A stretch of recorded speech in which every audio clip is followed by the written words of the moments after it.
আমাদের স্টুডেন্ট লাইফে অনেক রকমই বাধা আসে, আর তার মধ্যে সবথেকে বড় বাধা হলো মাইগ্রেন।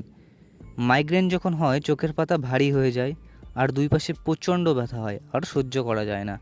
আর তখনই মনে পড়ে আজও পুরোটা পড়া হলো না, এখনও অনেকটা পড়া বাকি। শুধুমাত্র আমি না, এই যন্ত্রণায় আমরা সবাই সহ্য করি।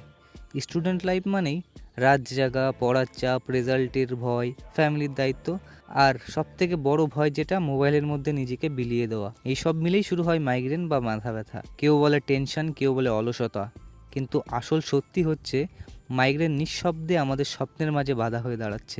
আমারও মাঝে মাঝে প্রচণ্ড মাথা ব্যথা হয়, মাথার ভেতর যেন এক অদ্ভুত ঝাঁঝালো ব্যথা, পড়তে বসলে চোখে ঝাপসা, বুকের ভেতর এক অজানা ভয়।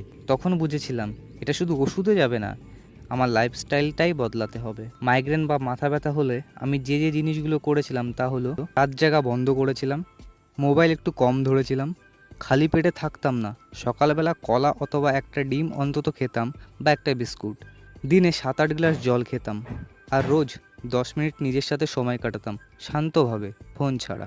আর হ্যাঁ, মাথা ধরলে ঠান্ডা তোয়ালে কপালে রাখলে অনেকটাই শান্তি পাওয়া যায়। এই জিনিসটাতে বিশাল উপকার হয়। আমরা যদি স্বপ্ন দেখি তবে লড়াই করতেই হবে।